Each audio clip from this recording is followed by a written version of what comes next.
And welcome in to yet another episode of the Blitz podcast. I'm your host, Mr. Kane Schwartz. We're running the same operation that we did for last episode. The laptop has not been cooperating, but good thing Jaden's has. So that's a big win. He's got a big fancy new monitor he's been doing all the sick-ass graphics on. So how you feeling, man? You ready to dive into our 30th ranked team in the National Football League? Yeah, pretty excited to get going. Talking Texans today. Should be a little bit more interesting than the Rams, considering they've got some highlights at more than two positional spots, so that's fun. Yeah, I feel like the Rams episode was more like, how the fuck did we get here, as opposed to actually evaluating the team. So looking forward to actually doing some player analysis today. But yeah, without further ado, let's dive into the 2023 Houston Texans, who started off, well, I guess the draft was afterwards, but they made a splash this offseason, and their biggest splash so far was drafting their new franchise quarterback, which was C.J. Stroud, quarterback out of Ohio State, taking him second overall behind Bryce Young, who ended up going to the Panthers. Those two guys were 1 and 2, no doubt, in this class, basically. I mean, honestly, there was some doubt a little bit. AR-15 really started to rise up boards towards the end there. Who knows what happened with Will Levis? Not too proud of that whole situation, considering he a cat. But C.J. Stroud, it was no shock to see him go to the Texans. And, yeah, they followed that up by going Will Anderson right after. But let's talk about C.J. Stroud. There was concern towards the end of the draft process that Stroud might not be the guy on the new, what's the new test called? The S2. Yeah, the S2 cognition test. C.J. Stroud did the worst out of any quarterback eligible for the draft this year. So that was rough. But that didn't deter the Houston Texans from taking him number 2. So are you leaning towards more of the hype, or not hype, I guess lack thereof, of hype towards the end of the draft process when he was scoring low on the scores and people were thinking that maybe he shouldn't be one of those top quarterbacks? Or are you leaning towards more of the evaluation of him towards the beginning of the draft process where he was a clear 1 and 2 right next to Bryce Young?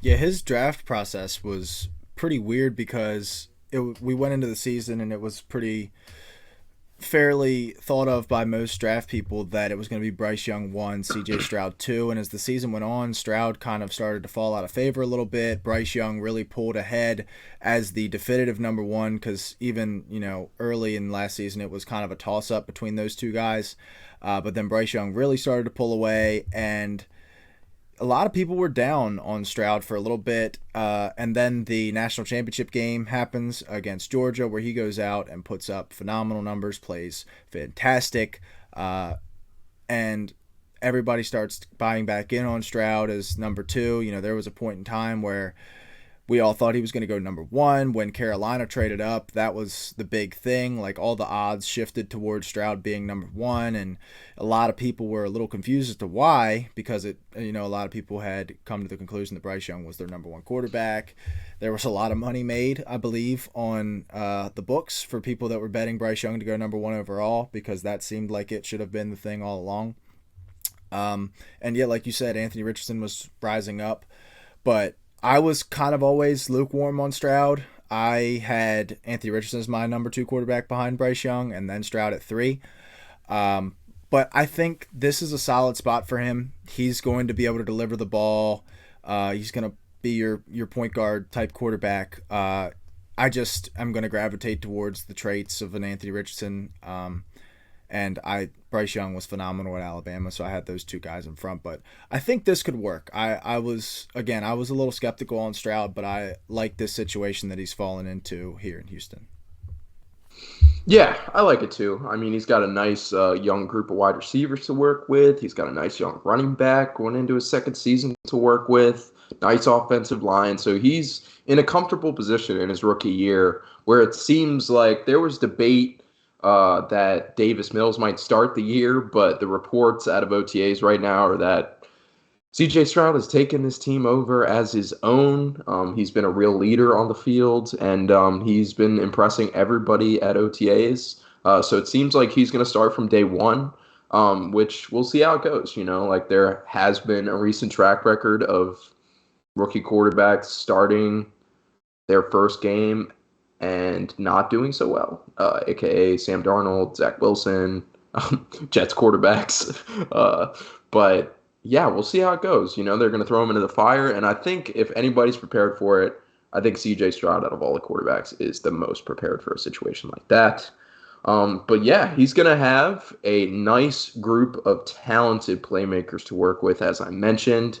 So let's go ahead and move on to the playmakers slide, where we dive into some of the younger wide receivers they have, and I mean all around younger pieces that they have.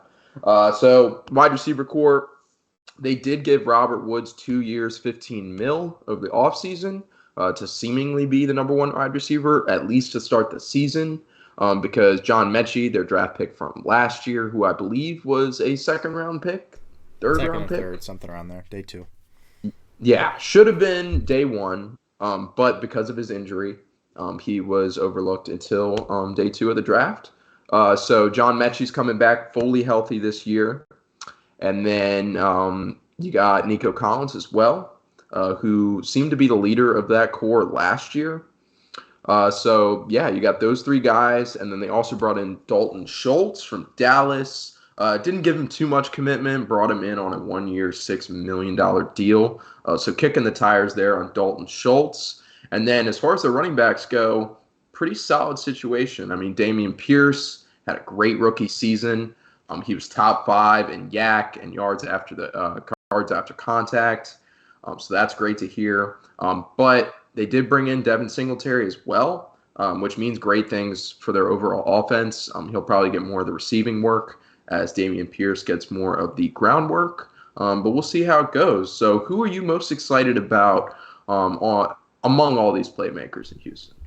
As far as who I'm most excited about, it's probably John Mechie. Obviously he gets drafted last year and doesn't get to play at all because he is dealing with, I believe it was lymphoma. He had some form of cancer. I remember that. And he was able to beat that and get back on the football field, which is awesome to see for him and, for everybody. And I really liked him coming out. I had him as a day 1 player prior to the injury. Ends up going in the 2nd or 3rd round, and now he gets his real rookie season here. But this is kind of an underrated group. Pierce obviously played very well in stretches last year, wasn't able to really string it together throughout an entire season, but we saw flashes of this guy potentially being a good starting running back in the NFL. I think adding Dalton Schultz adds a lot to this offense in a similar way, because CJ Stroud has a lot of Dak Prescott in his game, and adding a Dalton Schultz who played with Dak Prescott and having that safety blanket for him is going to do wonders for Stroud, I believe. And the wide receiver 1 here is a bit complicated because there's reports coming out that Nico Collins is the guy for Stroud. Then it's John Mechie. It's also Tank Dell, who supposedly Stroud called and said, go get this guy in the 3rd round. And then just based off pedigree, you would think it's probably Robert Woods. So doesn't really seem like anybody knows what's going on in Houston, and we'll probably just have to wait it out and see what happens in week 1. But I think it's an underrated group. We've got them at last.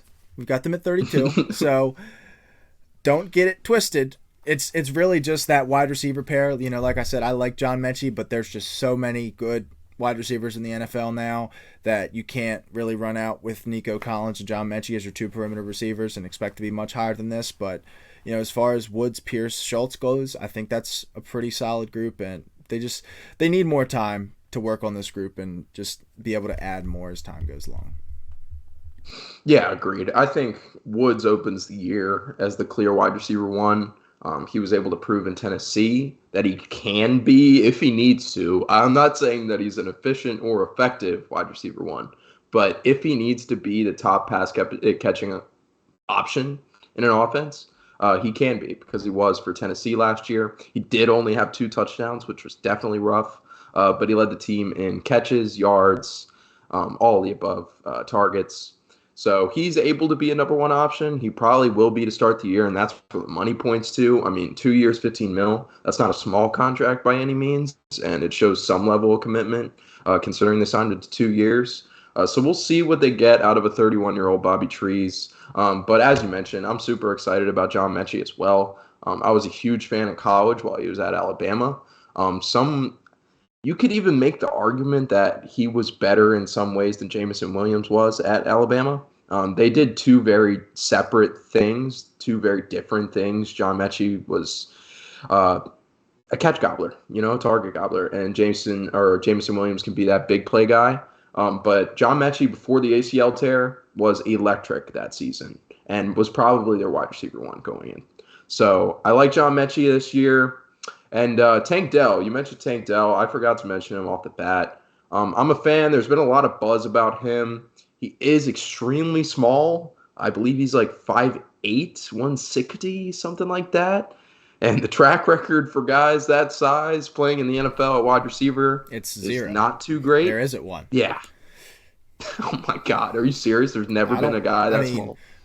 In the Super Bowl era, I can't think of too many 5'8" guys that have gone out. I mean, even if he is like a ultra athlete, he might even be smaller than that. Because I know Calvin Austin, who's also a smaller guy, but who's like a 100th percentile athlete everywhere else, is currently in the league. But we'll see. I think that'll be a fun one, especially since, like you said, there's no real true leader in the clubhouse here in this wide receiver room. There's no reason why that if he doesn't play well enough, he can't get on the field.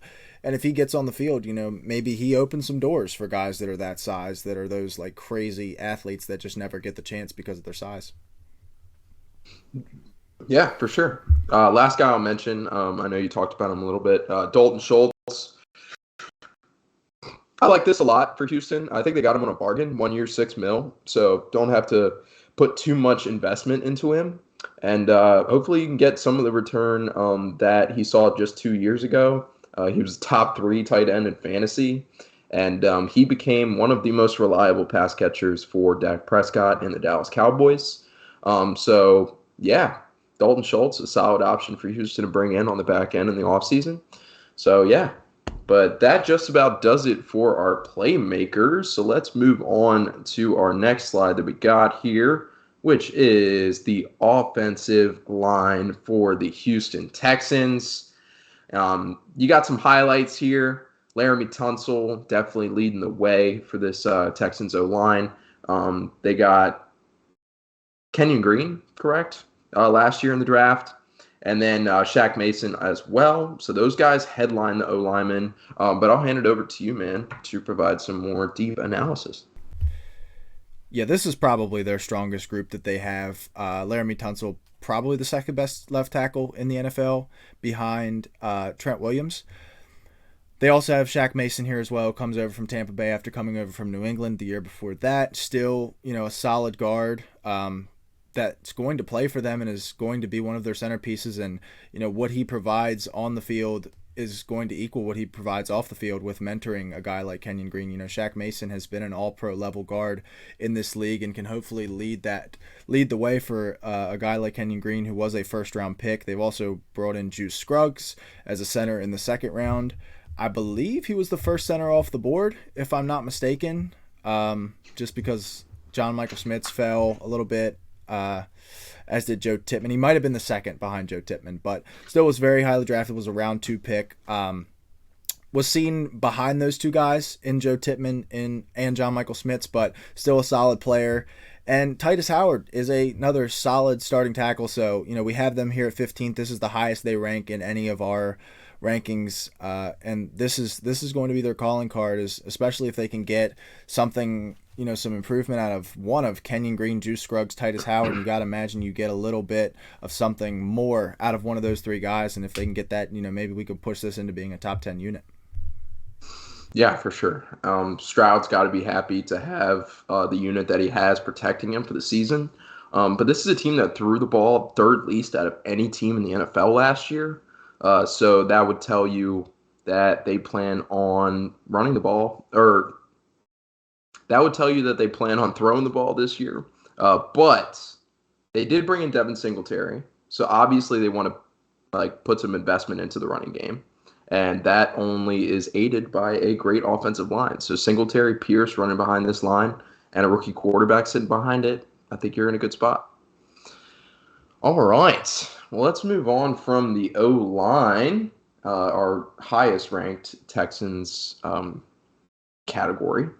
And let's move on to the front seven, which seems to be highlighted by the guy that they traded up at 3 to get. That was kind of like Draft Day-esque, if you ever seen that movie. But that was some wild stuff. Houston making back-to-back picks at 2 and 3. They go their guy, Will Anderson, at 3, who was honestly probably the top prospect in this draft for 2 years prior to the draft, and leading up until obviously quarterbacks sweep the way as every draft process rolls along. But yeah, this is a pretty good group. Anything that catches your eye off the bat? I think just obviously, I think Will Anderson's phenomenal. He was my best player in this class. I remember about week 8, I made a very poorly drawn Snapchat Photoshop of him in a Will Anderson jersey of just a, drawing black over the red Alabama with the little Steelers logo on the side of his head. So that's pretty much what it felt like, where it felt like we were headed for a little bit. But I think he's phenomenal. Now, the draft day trade, we talked about it a little bit when we covered Arizona, but we obviously much more covered Arizona's side of it.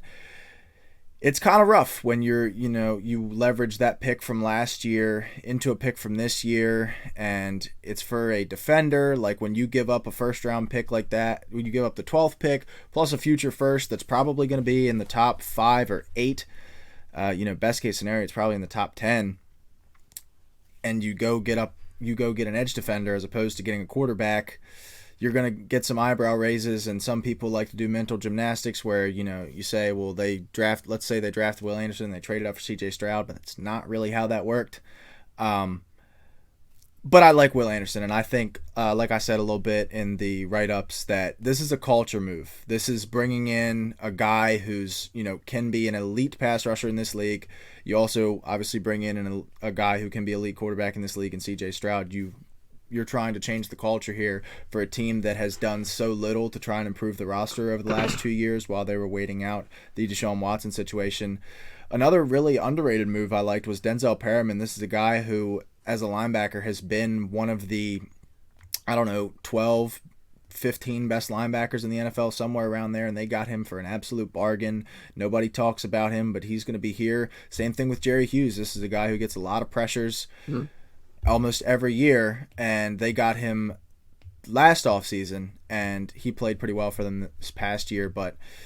And that's another guy it's great to have in the locker room for Will Anderson. I really like Will Anderson, but I'm not sure about the move for it. But again, this is our 30th ranked group, our 30th ranked front 7 here, so not a whole lot to be excited about, but maybe in a few years with some more additions and the development of Will Anderson, we could be talking about it in a much better light.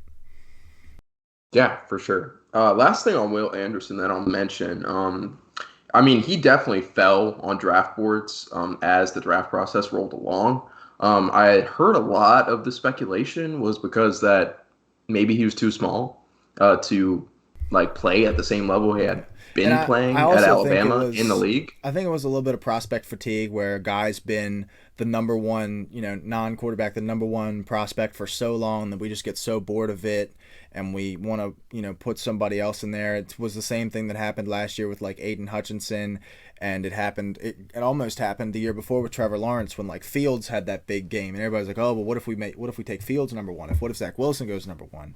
And we just get tired of hearing the same guy over and over again, and that's kind of how it felt with Will Anderson. But I still think getting him at 3 is good value. It's just the trade that makes it weird. Yeah, for sure. I gotta agree with that. Last thing, where would you put him in relation to a Micah Parsons? Because Parsons is that smaller type build that used to play end and might have to transition a linebacker. Well, the thing with Parsons was Parsons got drafted as an off ball. He got drafted as your traditional linebacker type, and then has now transitioned to edge and become a monster. Will Anderson's getting drafted as an edge and has been playing that, for his entire life now at this size. I still think he's going to be fine. I see a lot of Khalil Mack in his game, like present day Khalil Mack. Obviously, Khalil Mack in Chicago, in Oakland, was an absolute monster. And I don't know if Will Anderson's ever going to get there, but if you can get present day Khalil Mack from the third pick, I think you're taking that every day of the week, and I think that's what the Texans are banking on here. Yeah, for sure, for sure. So a solid front seven for the Houston Texans. But let's move on to the secondary. Actually, might be more exciting because they've got another top prospect, which they drafted last year, and that is Derek Stingley coming back this year. They got Petrie at safety, and they got Jimmy Ward bringing him over from San Fran, which is a big deal. He'll be a nice culture change on that defense, or in that secondary, I should say. But who are some guys you want to highlight on this list? Oh, well, I absolutely love Derek Stingley. I had Derek Stingley not super far ahead of Sauce Gardner last year, and I guess, that doesn't look great, but I'm proud of it. I felt like my process there was good. I still like Stingley. Like, I would not be surprised if Stingley becomes a top 5 corner in this league, even after he didn't look fantastic last year. Like, he got drafted to Lovie Smith's Tampa 2 system that he runs, and Derek Stingley is a man corner, so he was put in a lot of shallow zones and stuff that he's just not used to playing in.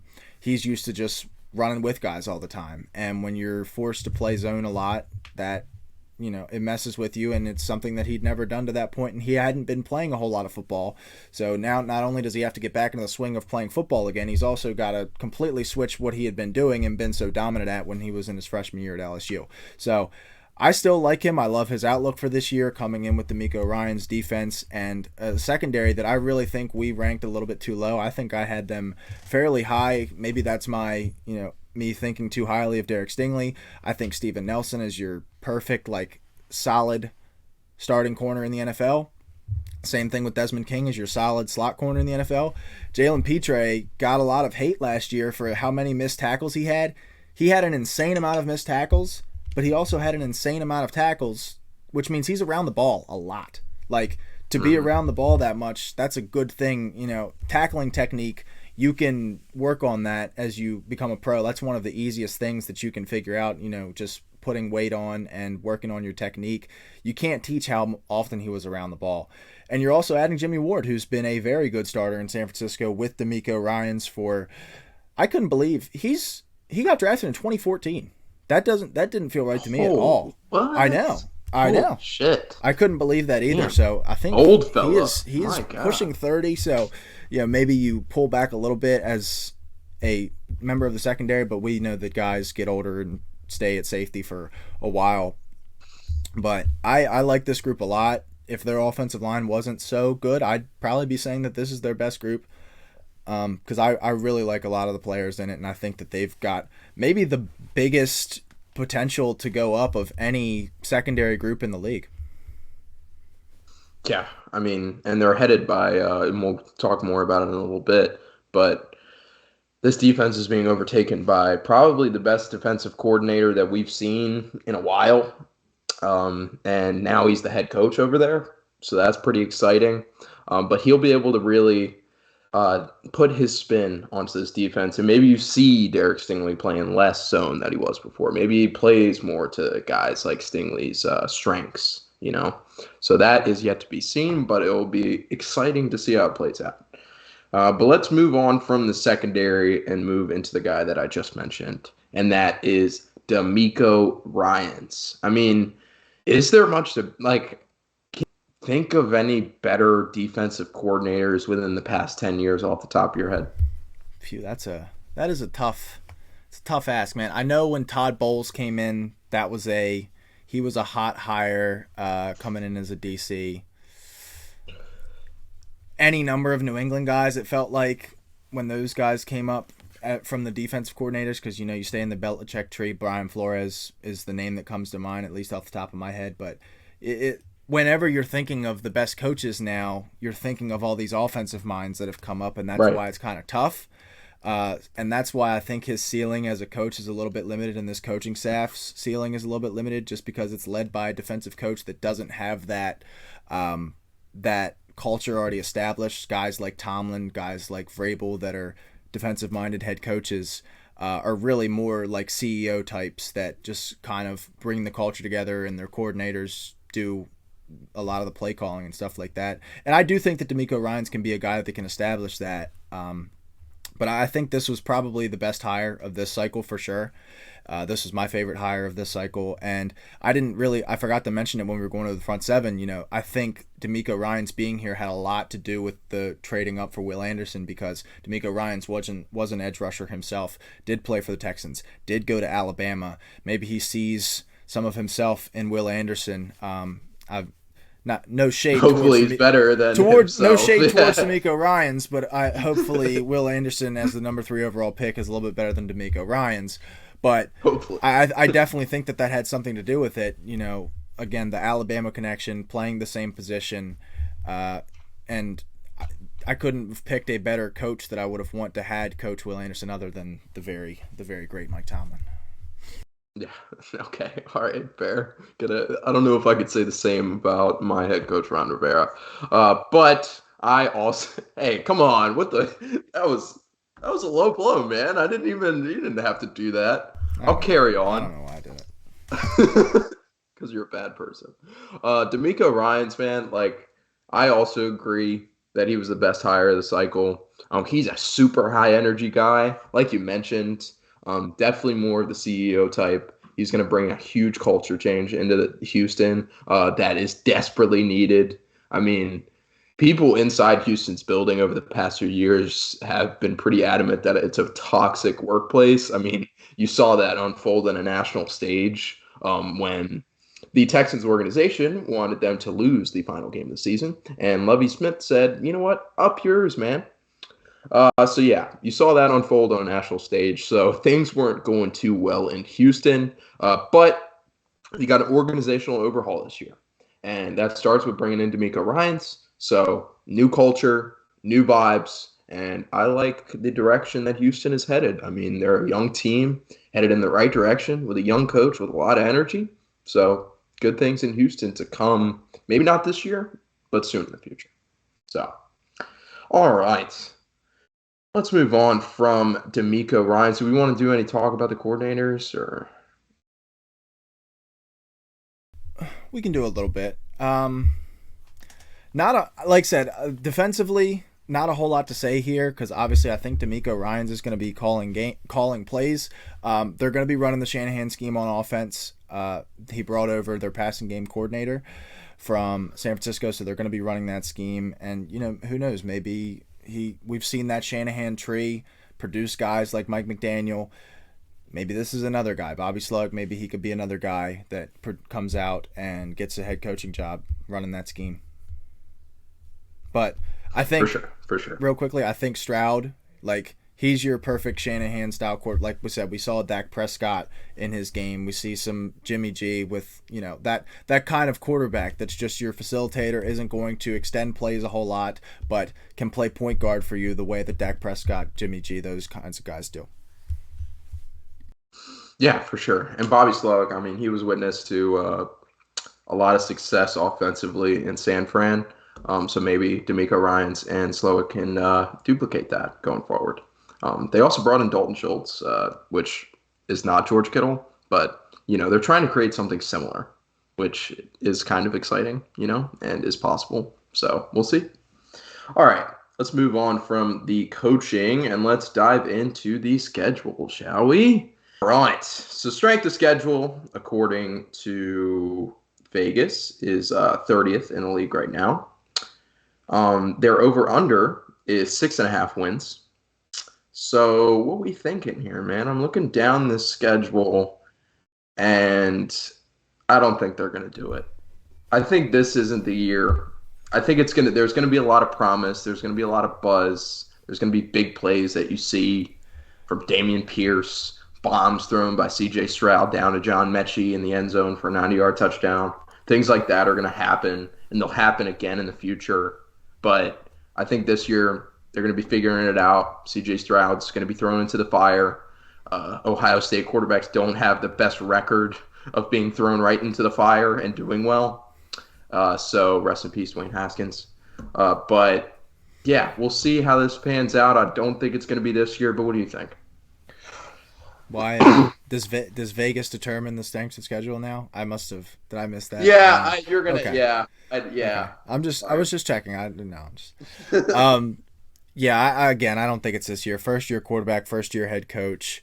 They do have the easiest strength of schedule. They play in what is arguably the worst division in the NFL, and they're going to be playing, if I'm not mistaken, they're going to be playing what is the other division with the argument for the worst in the NFL in the NFC South. So you got what you play each team in your division twice. You got 9 games there that I honestly think they could win any number of those games. They're not going to be favored in a whole lot of them, but they're all winnable games. Any of those games in the NFC South and the AFC South.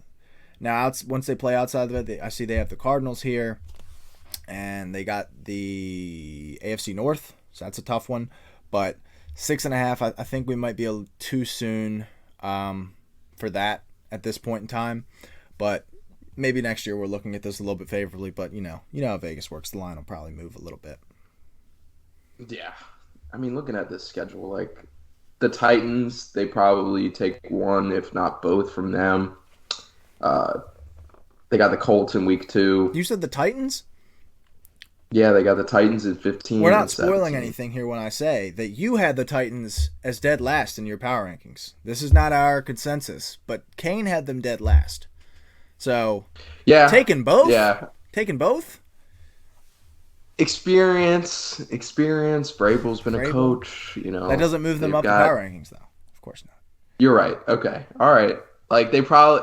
Stick to your guns, damn it, Kane. Plant your flag. All right. If I'm a betting man, DeMeco Ryans and C.J. Stroud are going to kick the shit out of the Tennessee Titans in weeks 15 and week 17. So, I have full faith. All right. Or unfaith in the Titans, I should say. Okay. But there's a possibility that they maybe 7 wins. Like, I don't know. I don't see it. Not yet. Not quite yet. There's too many good teams in the NFL. There's a reason we're ranking them 30th. To get them to 7 wins, I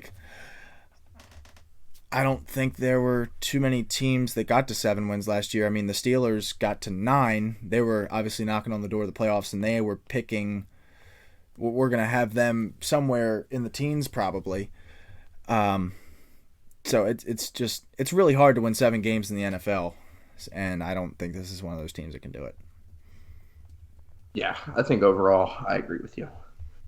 All right, let's move on from the schedule and dive into our wrap-up segment, which is just looking overall at the rankings. So to wrap it up, their offense this year, according to the Blitz podcast members, is ranked 32 out of 32 teams. So that's pretty rough. On the defensive side, though, aided by DeMeco Ryans, but obviously not too much. Because we have them at 29 in the defensive rankings. And as far as their championship window, we got not in it, 2 to 3 years away, which is definitely appropriate. I think it might even be longer than 2 to 3 years. Again, it's so subjective because if C.J. Stroud is fantastic, wins Rookie of the Year, wide receivers take steps, they could be in the championship window next year. But if C.J. Stroud sucks, we could be another 5 to 6 years away because they got to go through the whole rookie quarterback process. They got to draft a new one and then start all over again. So, again, this is pure projection. Nobody knows. The only people that know when teams are going to be in championship windows are God. We have no idea. The only team that I'm going to say. Well, what do we even do this podcast for then? You're right. Let's just stop. All right. You ready? Ready to roll? Okay.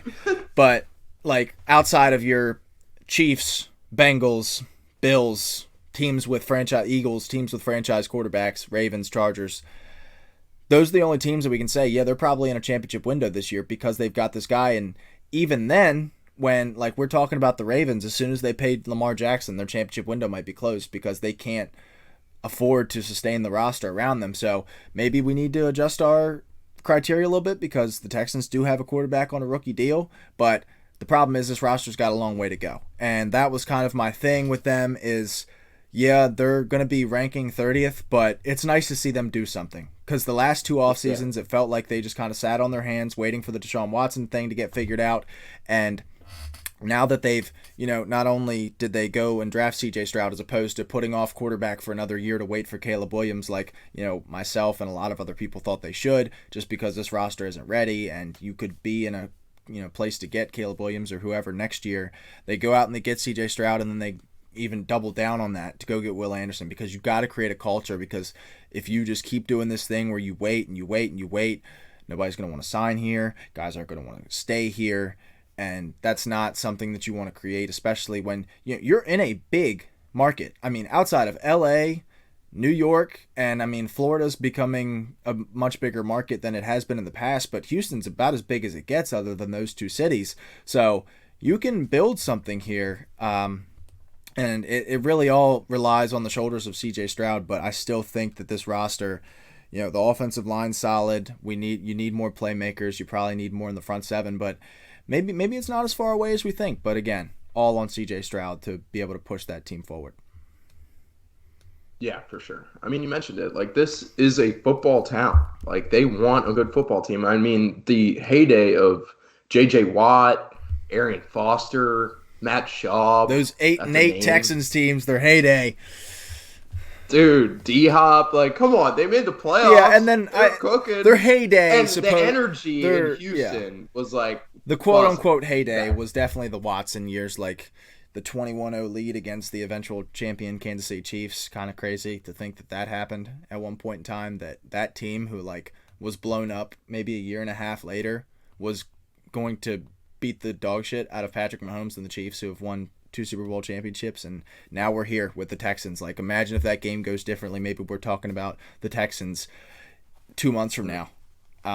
But it didn't happen, and Deshaun Watson's in Cleveland, and CJ Stroud's here in Houston. Yeah, for sure. As far as this offseason goes, rebuilding wise, this is A+. This is one of the best off seasons that a rebuilding team could have in their first year of rebuilding. Yeah, as far as adding talent, as just if you're counting the talent that they added, it's just next year what happens when you're sitting there without your first round pick that, if things don't go right, could be the number 1 overall pick in, other than the Trevor Lawrence class, it's the most valuable number 1 overall pick in 10 to 15 years. And if you really liked CJ Stroud, you could be, all right, well, we're going to get 3 first-round picks for this number 1 pick. Or you could stay there, take Caleb Williams, and, we'd be really in business with talking about, I don't think there would be as much skepticism as there is with CJ Stroud with Caleb Williams, obviously, because we're, talking about a potential generational quarterback prospect, but it's just it's going to take a year until we figure maybe it won't take a year. Maybe we'll know by midseason that was not the wisest move, but you had to make this move for the culture and to build something for this team, but we'll see in a year's time if they regret it. Yeah, for sure. We will see with time how the 30th ranked Houston Texans in 2023 end up going from here. But an exciting start to the rebuild, and we're excited to see the flashes that come from their young talent this year. So, all right. For the Power Rankings episode covering the Houston Texans, we'll have our next episode coming out really soon. We got so far Cardinals, Rams, and Texans down, and many more to come. Can't wait to get started. We will catch you later. Peace.